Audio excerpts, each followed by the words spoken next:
I want to freshly look into stable clarity because I feel more interested in this. How? So let me try to explain a little bit, and then you examine inside you, like explore inside you, that try to verify that definition, explanation, and then you may have some question or confusion about it, and you can ask that. No?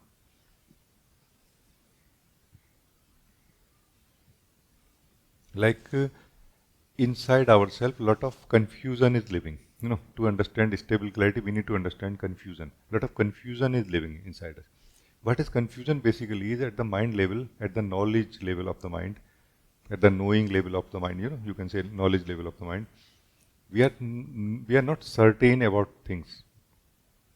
This not certain about things is what is confusion. We are not certain about things. Uh, in some time, we may be not certain about things because we are in a process of knowing something better. So that time it will be all right. But that cannot cause unstable clarity or confusion. Opposite of unstable clarity is confusion. No? So that cannot produce confusion. Then what is confusion? Confusion is that we know about something, but we don't know about it sufficiently, that we feel confident and stable about it. And we are living with that less clarity. We are living with that less knowledge. And we are knowing it also internally that I am living with this less knowledge. This is what is opposite of stable clarity. Now, does it mean that stable clarity will require us to visit every thought, every feeling, every knowledge, every understanding and convert it into whether we know it clearly or not? In a process, internal process maybe, but not as an activity. As an activity, we can do as a whole also, this whole thing. No? So rather than being chasing what I'm not certain about, we can start with what I'm certain about. No? So what are we certain about right now, for example? In the mind. In the mind basically is the only way through which we are knowing everything. And you will be surprised that almost we are not certain about anything. You see what I'm saying? But as if we don't have any other way of knowledge, that we feel that I have to live with this, even if it is not a good quality of knowledge.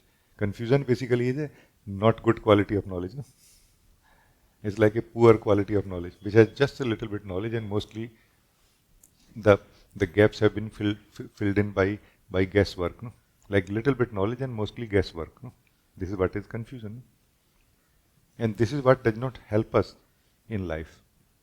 It actually it makes us stuck in life. We get stuck because of this. Because when necessary, when clarity is necessary, it doesn't give us clarity. Like it says you are going somewhere and you want to know that where to go now from here. Like on the road, let's say you are. It says here, go here. But here there are many lanes, no? In which lane I should go? And there are some lanes in which there are very big dogs also, for example, and then you go there and you keep running after that. Oh my God. Like movies, no? In the movie they are chasing you.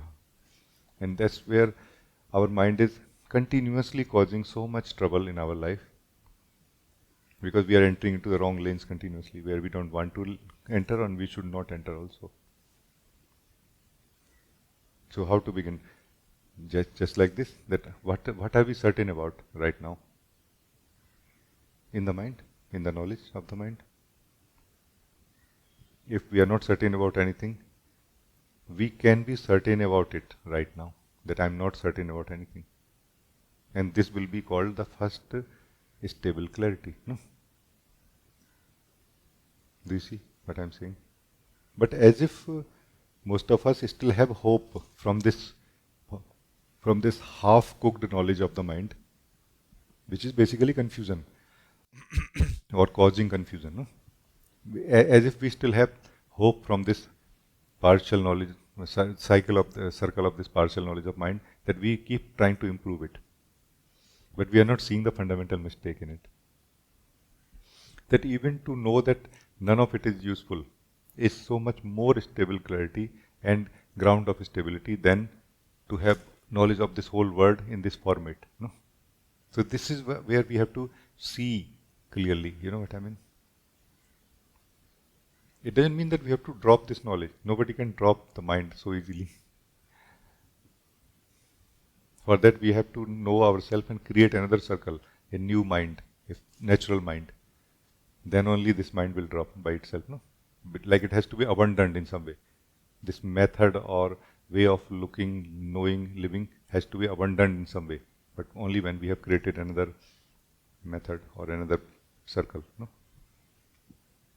but until then, we can know more. No, like, is it a bad thing to know that everything I know about this house is not true? It is actually in the beginning. Oh my God! Because we are living in a dream of belief continuously. Person basically is a state where we are living in the dream of beliefs, and beliefs support beliefs. No? That's why they all look like together. Like everything connects to everything.